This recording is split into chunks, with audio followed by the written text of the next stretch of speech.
हाय दोस्तों, आज हम लोग कक्षा 10 का अगला पार्ट लेकर आए अपने इस चैनल पीए क्लासेस 2.0 पर। जैसा कि आपको पता चल गया होगा इसके पिछले वाले पार्ट में कि हम लोगों ने कहां तक चर्चा की है, और आपको अगला जो है पार्ट देने जा रहे हैं अपने माध्यम से कि रासायनिक समीकरण को संतुलित करेंगे तो कैसे करेंगे, क्या उनकी विधियां हैं, क्या उनके शर्त हैं, क्या उनके नियम है संतुलित करने के। देखिए, रासायनिक समीकरण को संतुलित करना, पहले देखिए क्या करेंगे कि पहले देखिए रासायनिक समीकरण के बाईं ओर तथा दाईं ओर प्रत्येक तत्व की परमाणुओं की संख्या बराबर होनी चाहिए। क्या है?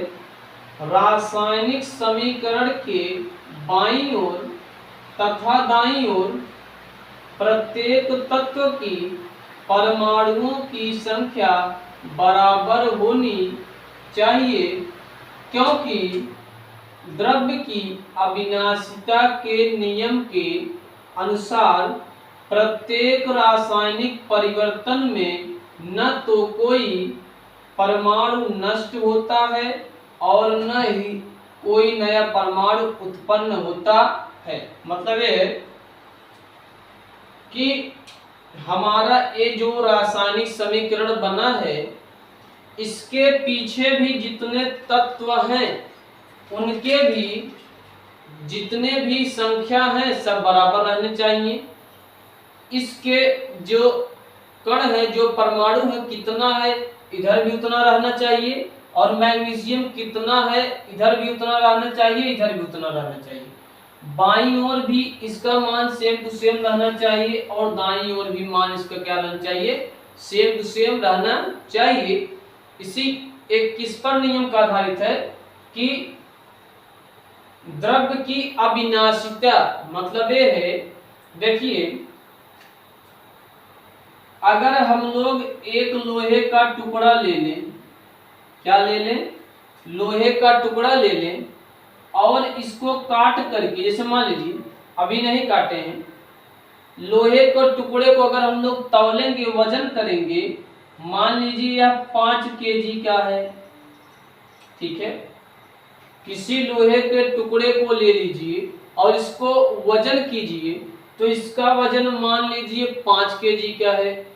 अब मान लीजिए इस लोहे के टुकड़े का हमने बीच से अलग कर दिए, आधा भाग यहाँ रख दिया है और आधा भाग यहाँ रख दिए, दूर दूर थोड़े हो गए, तो क्या ये लोहे का जो टुकड़ा है इसका जो है मान खत्म हो जाएगा, इसका वजन कम हो जाएगा? कभी नहीं कम होगा।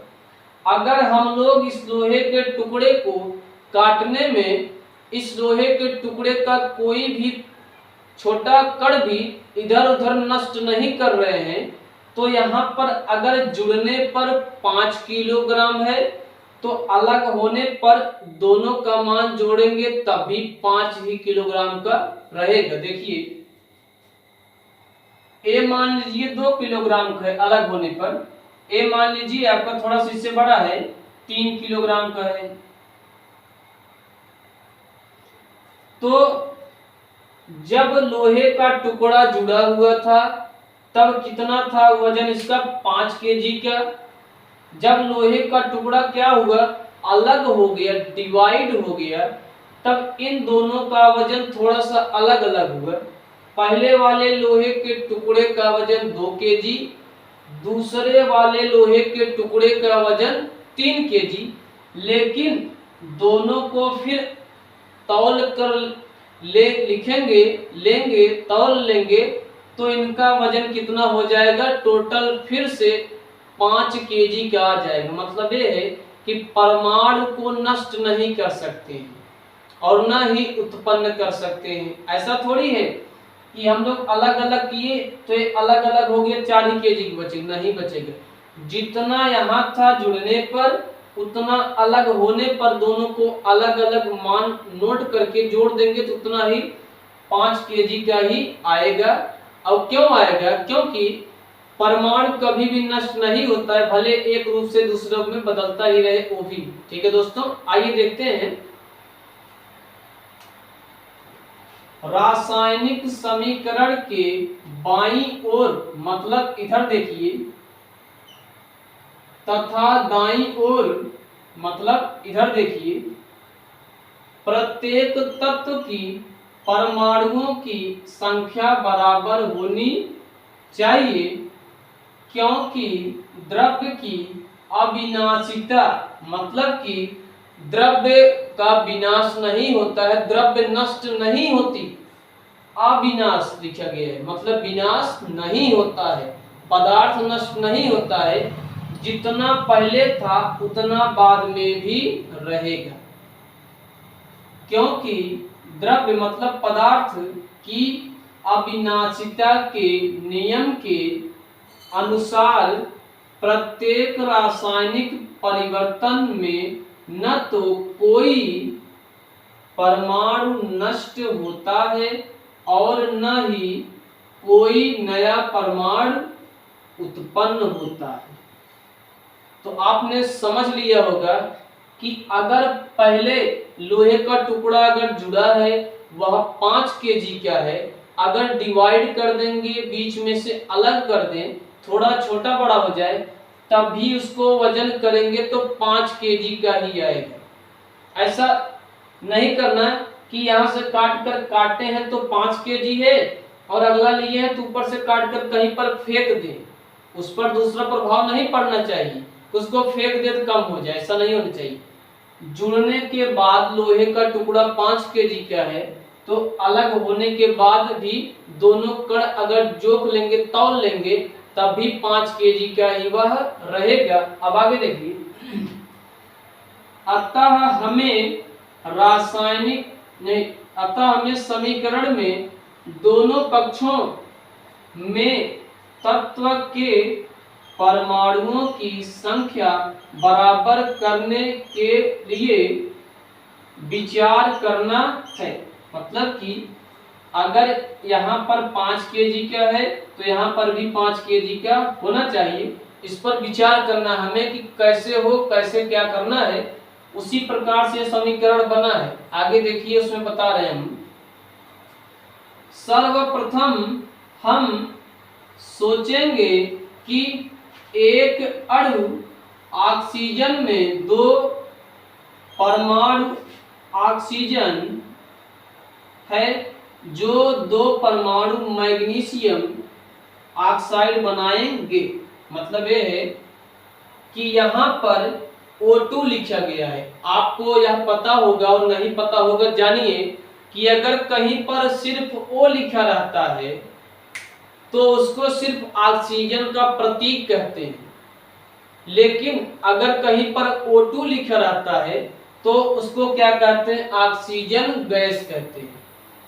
तो अगर O2 है तो उसको कहते हैं अणु, क्योंकि संतुलन में है, लेकिन अगर O है और फिर O है तो एक O को कहेंगे परमाणु, इस O को भी कहेंगे क्या दोस्तों, परमाणु, और दोनों अगर O और O मिल जाएंगे, बनाएंगे O2, तो क्या हो जाता है, अणु हो जाता है। ठीक है, यहाँ पर हमारा जो मैग्नीशियम है, यहाँ पर हमारा जो मैग्नीशियम है ऑक्सीजन के 2 परमाणु के साथ, मतलब एक अणु के साथ, ऑक्सीजन के 2 परमाणु के साथ मतलब एक अणु के साथ क्रिया करके 2 मैग्नीशियम ऑक्साइड बनाता है।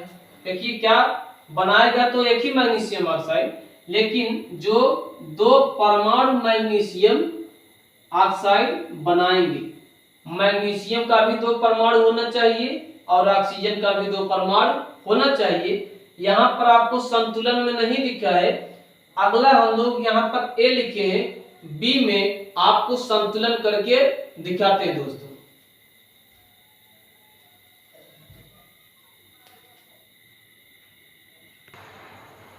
देखिए हमने ए बताया था आपको कि ए में हमारा जो पदार्थ है रासायनिक समीकरण वह संतुलित नहीं हुआ था।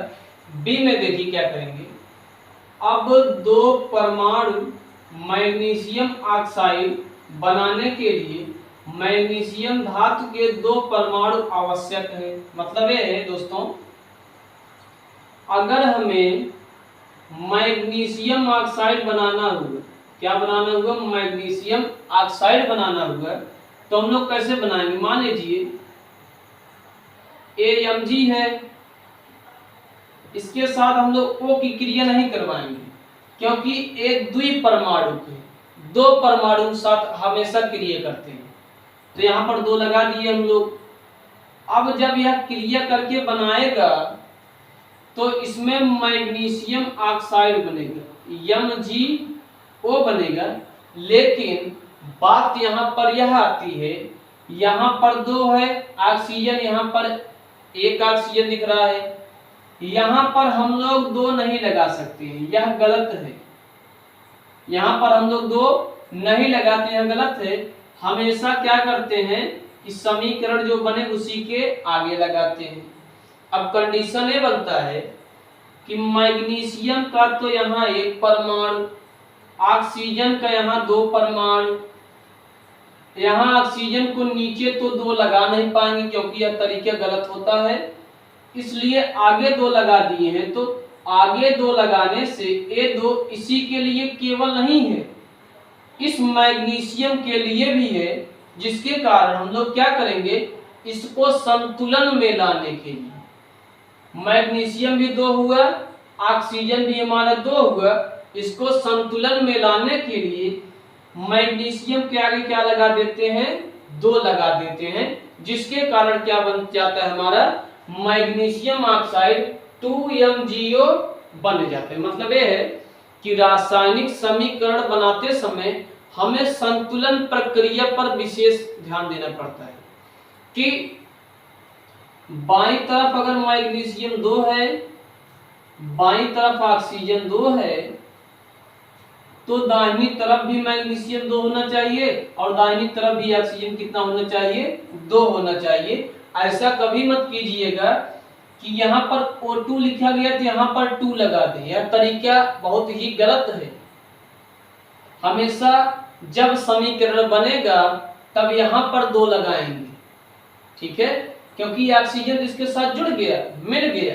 अभी यहाँ नहीं जुड़े था, अलग अलग था, ऑक्सीजन गैस थी, मैग्नीशियम के साथ क्रिया कर रही थी, और जब क्रिया हुआ तो मैग्नीशियम ऑक्साइड बन गया, हमारा क्रिया के बाद बन गया, ठीक है। लेकिन यहाँ पर ऑक्सीजन 2 था, यहाँ पर नहीं लगाएंगे, आगे लगाएंगे, तो ऑक्सीजन के साथ ऑक्सीजन तो 2 बना, लेकिन उसी के साथ हमारा मैग्नीशियम भी 2 हो गया है, जिसके कारण क्या करेंगे, इस मैग्नीशियम में भी हम लोग 2 लगा देंगे।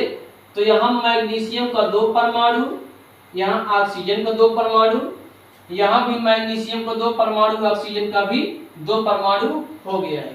इस प्रकार से क्या करते हैं, रासायनिक समीकरण को संतुलन करना सीखते हैं। और अगले पार्ट में हम लोग अनुमान विधि, अनेक विधियां लेकर आएंगे, किस तरीके से हम लोग अपने तरीकों को और डेवलप कर सकते हैं और ज्यादा हम लोग क्या कर सकते हैं कि उसको बेहतर बना सकते दोस्तों। तो इसी के साथ अगले पार्ट का इंतजार कीजिए और हमारे चैनल को ज्यादा से ज्यादा लाइक कीजिए, शेयर कीजिए, सब्सक्राइब कीजिए। धन्यवाद दोस्तों।